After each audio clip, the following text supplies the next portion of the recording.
Hey guys, so today I'm filming my September favorites. This video is going up a little bit later than I wanted it to, but I am very excited for this video nonetheless because I have so many products to talk about. Most of these are rediscovered, but I do have a couple new favorites as well. So my first favorite isn't really a product, but this month I discovered that my hair was long enough for my top knot bun, which made me so happy because this hairstyle is so me.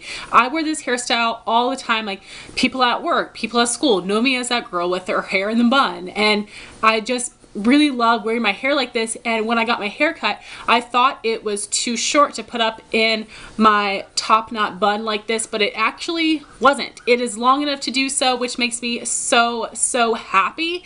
And also, I started wearing eyeshadow again this month, and yes, I've been wearing eyeshadow the past couple months, but it wasn't anything exciting. Basically all of spring I wore the Wet n Wild Walking on Eggshells trio, and all of summer I wore the Maybelline Bad to the Bronze color tattoo.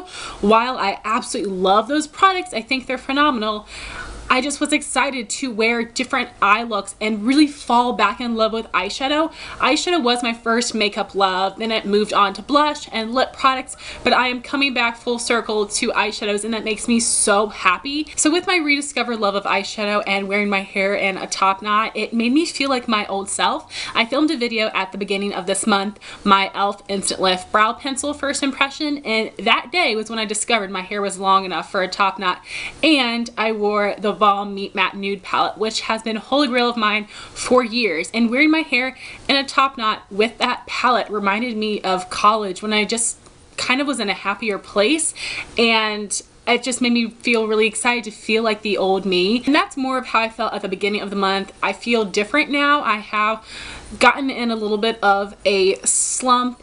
I've talked about it a little bit on other social media, but I was laid off at the end of this month. So was everybody that works in my company, because the company we all work for is shutting down. So that was just the biggest shock of life. And you know, it was time for me to move on to something else anyway, but it's just really hard knowing what to do next. What's the right decision? What do I want to do? So I'm kind of trying to figure that all out right now. So I'm not gonna give you guys too many details because I want to respect privacy of other people, and for the fact that all of my students found out about my YouTube channel. So there's that. So if any of you are watching, hello. But all that aside, I really fell in love with so many makeup products this month, which made me feel so happy because YouTube is the thing that makes me feel the happiest. You guys know I take a lot of pride in my YouTube channel and the content I put out there. So anyway, on to the favorites.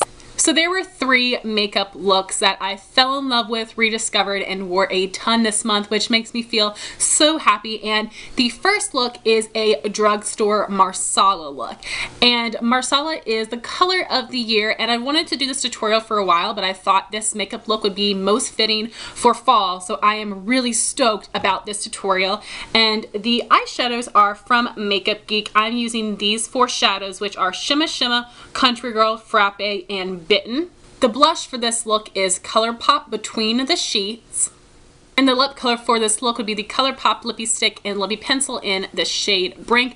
I just use the Lippie pencils to help define the edges of my lip and my Cupid's bow, and then I fill it in with the Lippie Stick. So if you guys want to see how that makeup looks on me, I did wear it in my top 10 under $10 drugstore video for 2015, which I will link up here. So my second look is one I plan on having a tutorial for next month, and it is a wearable terracotta makeup look. So the eyes were extremely simple. I just popped 1 shadow in my crease and transition area, and that would be Makeup Geek's Frappe, which is a really great warm tone brown. For blush, I used the Clinique Cheek Pop in the shade Ginger Pop. And for lips, I wore the Milani Amore Matte Lip Cream in the shade Beloved, which is very similar to a ton of other liquid lipsticks like Lime Crime Riot, LA Splash, Latte Confessions, Cat Von D Double Dare and ColourPop's Bumble. So you can get this lip color from a ton of different brands, which is great because the Milani liquid lipsticks were limited edition. So I am super stoked for that tutorial as well, because it is a very simple look, but I felt like it still looked put together. And terracotta is a color that I've always been pretty afraid of on my skin tone, but these are the shades of terracotta that I have found to work well for me and be quite wearable. So the last makeup look is what I'm wearing today, starting with shadows. For my transition shade, I use the Milani Bella Eyes eyeshadow in the shade Bella Mandarin. Just a light dusting of this because this can definitely show up pretty intense on my fair skin. And then for a crease color, I use the Milani Bella Eyes in the shade Bella Cappuccino, just to give some more definition because I do still want all the focus to be on the lid. So my lid color, the star of the show, would be ColourPop Sequin, which is an amazing shade. This is a mix of a copper and a rose gold. It is such a stunning shade, one of my hands down favorite ColourPop products. For blush, I'm using the MAC Mineralize blush in the shade Warm Soul. This is in their old packaging. I have heard that in the new packaging, the shade has changed a little bit as well, which is really unfortunate. MAC should not have messed with the good thing. So this is the OG MAC Warm Soul blush. And on my lips, I'm wearing one of my holy grail favorite lip combos, especially for fall. I am using the Tarte Matte LipSurgence in the shade Expose, which is an amazing peachy nude shade and a very full-on pigmented, comfortable matte formula. And the lip gloss I'm wearing on top is a Buxom Sandy, which is also a peachy nude. I love the formula of these as well. They're my favorite high-end lip gloss. So these are two holy grail products of mine. I love the colors and especially together. So now on to the rest of my beauty favorites. My first one is a little bit different. This is the e.l.f. Glitter Primer. I've had this in my collection for a while, but I haven't really used it. And I purchased this because I wanted to use this with pigments to really help them adhere to my lids. And a couple weeks ago, I decided to try it out with my ColourPop shadows. So I used it today with ColourPop Sequin, which is a really intense metallic shade, but because it is a metallic finish, it does have some chunky glitter pieces which do tend to fall out on my face. I did still get a little bit of fallout, but with this primer, it helped not only the pigment, but also the glitter stick and adhere to my eye, which I love because I love the glitter. I want it on my eyes, not on my face. So this is freaking incredible. This is only $2, and I know that Too Faced makes a glitter glue, but that's probably 20 bucks. So the fact that you can get something that's kind of unique, a lot of brands don't do a specific glitter glue, from a drugstore brand is incredible. This costs $2. I absolutely recommend it. And like I said, you don't need to only use this with pigments. It works great with ColourPop shadows. And I've also tried this with my MAC Extra Dimension shadows, which are very pigmented, but over top of this base, they are intensely metallic, and I just became even more obsessed with them. So this glitter primer is gonna be my new favorite. I think everybody needs to have this in their collection, and even if you don't use it a ton, it's only $2, but it will be the perfect product to go to if you really want intense metallic full-on color eyeshadow looks. Definitely recommend this. My next favorite is a ColourPop Ultra Matte Lip. I mentioned one in my favorites last month, which was Solo, and this is the shade Clueless. This was limited edition for fall. I think that they might be making these permanent because they've restocked them so many times. And this is the shade Clueless. How can I not love it? Just for the name, but the color is amazing. This is a dusty mauve pink. I was wearing this in my e.l.f. first impression video. Check that out. Like, I was obsessed with my makeup look, and like I said, that's what I felt like old me. And definitely check out that video if you want to see how this looks on me, but I'm obsessed with this color. Seriously, I love the formula. I will link my review video up here for you guys as well. So Solo and Clueless are like holy grail products to me now. The colors are amazing and I love the formula. So if you do not have Clueless, you need it in your life. So next I have some nail polish favorites of the month. And the first polish I have is one from Berry M, which is a brand over in the UK. It is a drugstore polish brand, so they're very inexpensive. And this is one of their jelly formulas, which is not like our jelly polish. It's more like a gel polish. Really nice glossy finish, but it doesn't take a million coats to be opaque, which I love. And this is the shade Greenberry. This is a neon tealy aqua green. I literally don't know how to describe this, and I feel like I'm pretty decent at describing color. I have nothing like this in my collection. This is such a unique polish. I really wish that I could get polish shipped to me from the UK. I know that there are a lot of issues with that. The reason I got this is because my mom and sister went to the UK for my sister's senior trip, so they picked this up for me, and I'm so happy about it. This does take 3 coats to be opaque, but it is a stunning shade, one of the most unique polishes I own.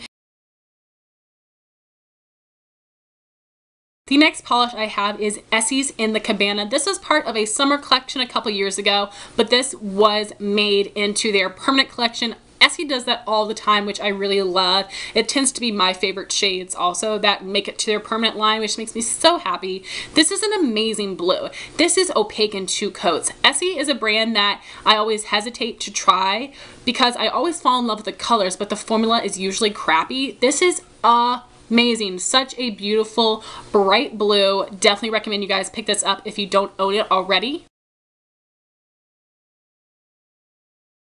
Then I have one polish combo. I don't do polish combos very much anymore. They used to be my thing, but there are a couple combos like this one and the one that I'm wearing today that I have to always wear. I just feel like I am betraying these polishes if I wear them on their own. I feel like they must be worn together. So anyway, both of these are from OPI, like I said. The first one is my Dogsled is a hybrid. This was part of the limited edition Nordic collection that came out in August of 2014, but OPI made the entire collection permanent, which I love.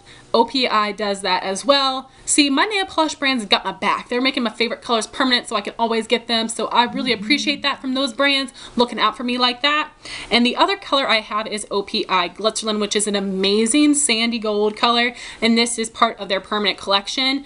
I love these. OPI probably has one of my favorite formulas. I don't have a ton of shades from them, but all of the shades I have are holy grail. I never want to be without these polishes ever. So both of these are really opaque, 2 to 3 coats. I don't mind that these take 3 coats because they go on evenly. They don't go on like Essie's super patchy and streaky. These are 3 easy coats.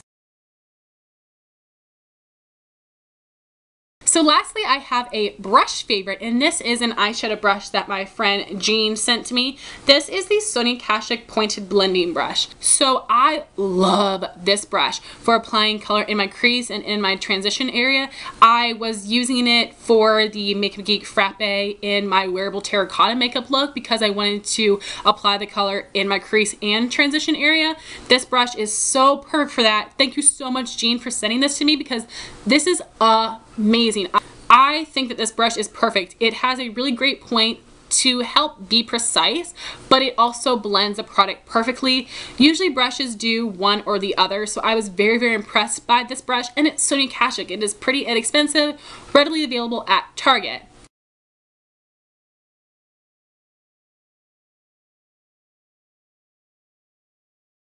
So guys, those are my September favorites. I know this video is a little bit long, but I had so many products to talk about that made me feel so happy. So I would love to know your thoughts. If you've tried out any of these products, please let me know in a comment down below what your September favorites were. Thank you so much for watching. Please rate, comment, and subscribe, and I'll talk to you soon.